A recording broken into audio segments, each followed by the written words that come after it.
warahmatullahi wabarakatuh. Balik lagi di channel gua. Kali ini gua mau unboxing handphone. Nah, kebetulan kemarin gua jalan-jalan ke iBox dan gua naksir salah satu handphone, yaitu iPhone 11. Yeah. Kenapa tidak iPhone 12 budgetnya? Sesuai budget, dan setelah gua pilih-pilih iPhone 11 ini yang sesuai dan cukup ya untuk gua beli. Nah, apa aja sih sebetulnya yang didapat ketika kalian misalnya atau ketika gua datang ke iBox dan membeli.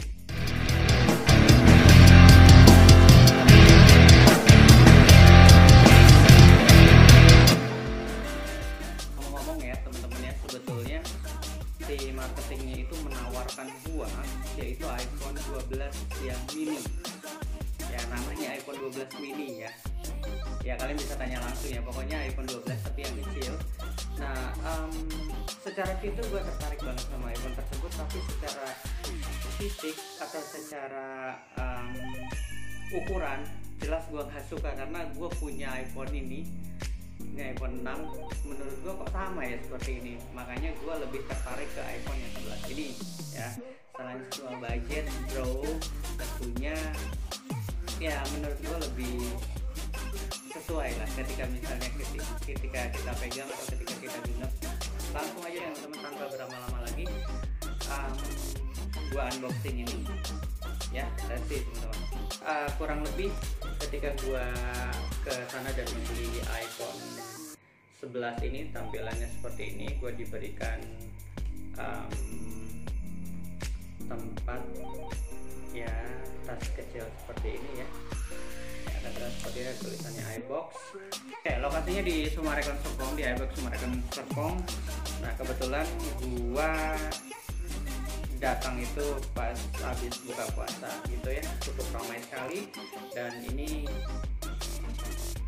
tampilannya teman-teman. Oke, harganya yang gua beli kemarin itu senilai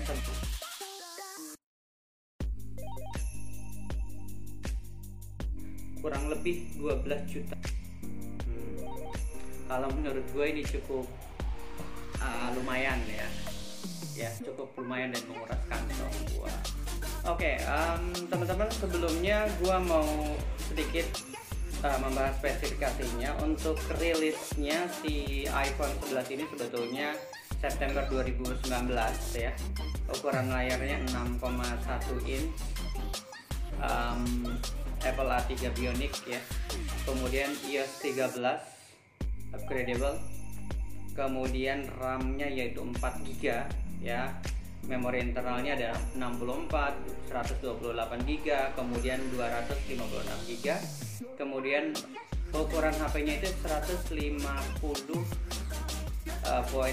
kali 75.7 kali 3 mm gitu ya. Pokoknya nanti kita bisa lihat ukurannya seperti apa, dengan beratnya yaitu 194 gram. Ya, cukup ringan, enak dan pas gitu ya kalau menurut gua, daripada yang 12 mini itu ya. Ya, sebetulnya pengennya sih yang 12 Pro ya, tapi lagi-lagi bro harganya luar biasa. Ya, harganya berapa nih? Harganya nih.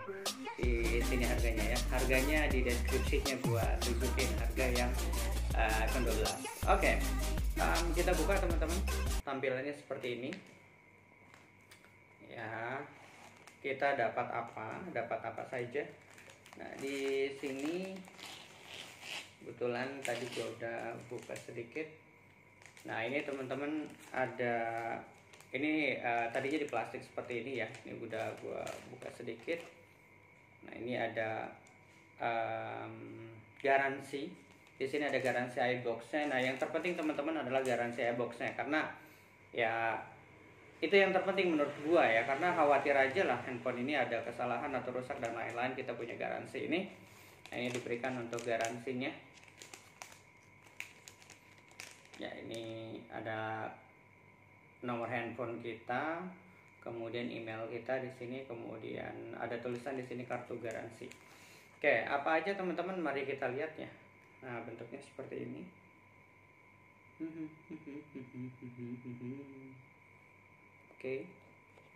nah, kita lihat, kita buka teman-teman. Oke, nah sini ada, ini bentuk handphonenya. Tadi udah gua nyalain, tapi tampilannya seperti ini teman-teman. Tadi kan, oke. Menurut gua keren pasti ya, dibandingkan dengan handphone yang gue yang sebelumnya. Jelas lah berbeda kualitas, ya sesuai dengan kualitas dan harga. Kualitas sesuai dengan harga menunjukkan kualitas ya, seperti itu ya bahasanya. Nah ini tampilannya seperti ini. Kemudian kita dapat apa lagi teman-teman? Nah ini kita dapat chargeran. Nah sedikit cerita juga teman-teman, perlu kalian ketahui. Nah menurut si marketingnya sendiri, semenjak turun yang 12 iPhone 12 tersebut, si iPhone 11 ini tidak dapat kayak kepala chargeran gitu teman-teman. Dia hanya dapat ini. Gue sempat komplain, kenapa hanya dapat ini? Dia jelaskan seperti itu. Kata gue ini repot banget karena gue harus nyari nih kepalanya. Tapi tidak masalah sih sebetulnya teman-teman. Cuma gue sedikit protes, kenapa gue beli baru tapi gue nggak dapat full gitu. Nah ini teman-teman tampilannya seperti ini. Bisa kalian lihat. Nah dapat ini, kemudian di sini ada kertas-kertas ya, buku panduannya. Kita buka teman-teman. Oke, di sini ada juga untuk membuka ini buat SIM card. Nah di sini ini struk pembeliannya nggak usah gua tunjukin ya teman-teman ya. Nah di sini ada panduan. Nah, gue suka nih sebetulnya teman panduannya ini menarik ya teman-teman.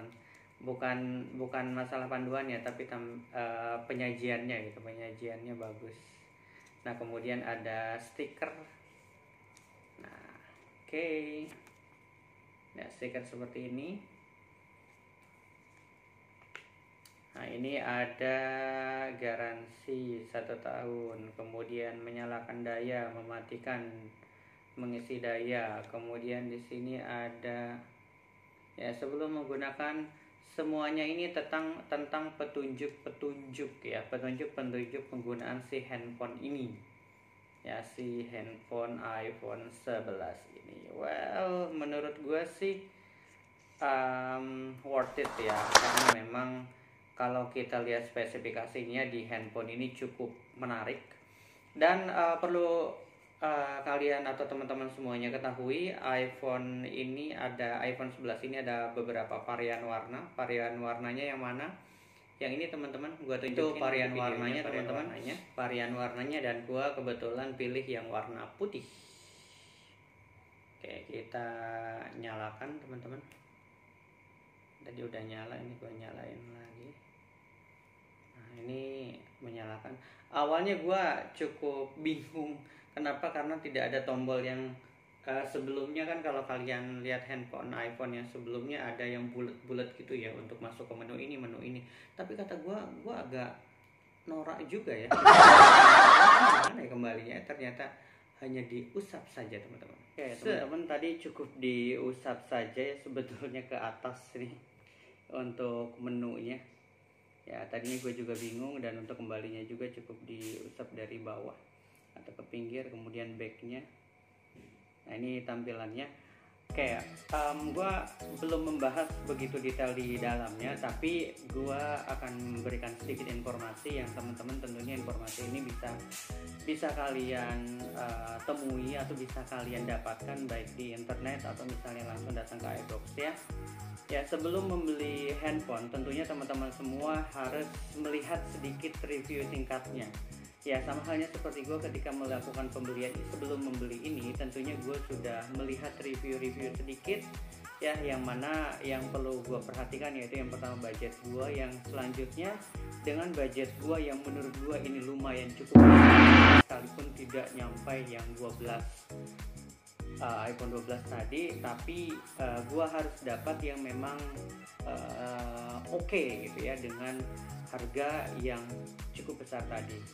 Ya review singkatnya teman-teman, iPhone 11 ini ya Meski layarnya tidak high dynamic range atau HDR dan tidak OLED ya, tetapi HP ini memiliki tingkat kecerahan yang bagus ya. Layarnya yang berukuran 6,1 inch ini dengan resolusi 828 ya kali 1729 pixel ini, jadi tidak terlalu mengecewakan lah ya. Apalagi spesifikasi HP1 ini sudah dilengkapi dengan True Tone ya, serta white color gamutnya. Nah itu kalian bisa cek nanti lebih detailnya di internet tentunya. Ya, chipset Apple iPhone 11 ini cukup optimal dan multitasking teman-teman. Jadi si Apple iPhone 11 ini lumayan lancar untuk digunakan multitasking ya, karena chipset Apple A13 Bionic dan dukungan RAM-nya 4GB teman-teman ya. Jadi cukup oke kalian buat main game dan lain-lain, ini sudah oke ya. Chipset ini memiliki prosesor hexa-core atau 2 core Lightning 2,65 GHz ya, dengan 4 core Thunder ya 1,8. Nah itu spesifik detailnya gua nggak jelasin di sini karena mungkin bukan kapasitas gua terlalu untuk menjelaskan itu ya.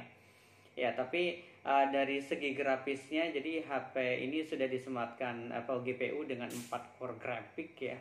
Performance sendiri tidak melambat ya ketika misalnya membuka beberapa aplikasi. Jadi si handphone ini performanya tidak lambat itu teman-teman ketika kita membuka aplikasi ini ya. Ya aplikasi sosial media ya, sekaligus bermain game. Jadi untuk para gamer spesifikasi ini patut kamu pertimbangkan. Nah kalian bisa mempertimbangkan handphone ini untuk teman-teman yang tentunya senang bermain game. Selain itu yang gua tahu itu tahan debu dan air ya, tahan debu dan air, sekalipun gua belum pernah mencoba dan rasanya sayang banget ketika misalnya gua coba ke air dan lain-lain ya, karena ya budget segini cukup besar menurut gua untuk gua keluarkan ya, tapi gua puas dengan performa iPhone ini. iPhone 11 ini sudah bersertifikasi tahan terhadap debu dan air, dan HP iPhone 11 ini mampu bertahan saat terendam air pada kedalaman 2 meter ya. Itu yang gua baca, yang gua tahu, selama kurang lebih 30 menit. Jadi lu nyebur nih 2 meter 30 menit, handphone ini tidak akan mati ya. Silahkan bisa coba, teman-teman coba ya. Kemudian teman-teman, kapasitas baterainya ya tidak lepas atau tidak afdol rasanya kalau kita tidak membahas sedikit baterainya, karena ini tentunya sangat mendukung performa si iPhone 11 ini ya. Harus diakui kalau iPhone 11 ini punya kapasitas baterai yang tidak besar teman-teman ya, tidak besar. Padahal harga iPhone ini kan cukup mahal gitu. Tapi si Apple sendiri memang tidak pernah menyematkan baterai yang besar pada seri iPhone-nya. Nah itu yang gua tahu ya teman-teman. Namun HP ini cukup tahan lama untuk dapat tetap hidup. Jadi tetap lama teman-teman ya.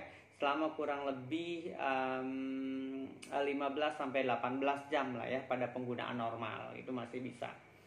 Kemudian tentunya teman-teman, salah satu hal yang paling penting lagi yang perlu kita ketahui yaitu kualitas kamera. Nah ini penting banget teman-teman ya, karena sekarang kayaknya ada beberapa handphone yang bermain-main di kamera nih. Artinya mereka di pasarnya adalah wah kamera ini bagus, tapi tetap teman-teman dengan kualitasnya.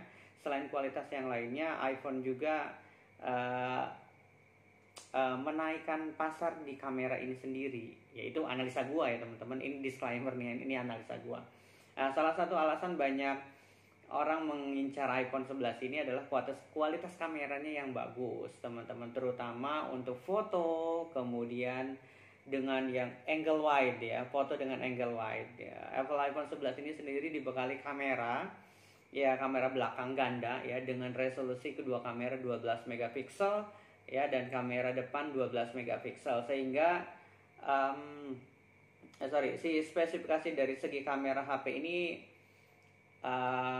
bahkan sudah didukung dengan HDR teman-teman ya, dan quad LED, dual tone flash teman-teman. Kemudian hasil fotonya tidak pernah mengecewakan tentunya ya. Jika kalian mengaktifkan fitur pengambilan gambar wide, maka kamera mampu menangkap gambar dengan jangkauan yang luas jadi agak luas ya. Kalau ya mungkin agak cembung gitu ya, kayak GoPro gitu, mungkin agak luas. Nanti kita coba, nanti kita review dari sisi kameranya ya. Nah teman-teman, tentunya ini sangat cocok untuk foto pemandangan, foto selfie. Nah itu sedikit review dari gua ya, karena untuk spesifikasi dan review lebih lengkapnya teman-teman juga bisa nyari source langsung, bisa ke internet, kemudian bisa langsung tanya, misalnya kalian datang ke iBox, ke marketingnya itu bisa ditanya lebih detailnya tentunya. Oke, tentunya itu saja untuk reviewnya dan cukup unboxingnya sampai di sini. Nanti di next video selanjutnya gue akan membahas mengenai kameranya, sehebat apa atau sebagus apa kamera ini. Lihat part selanjutnya. Thank you teman-teman semuanya. Selanjutnya. Terima kasih. Dah.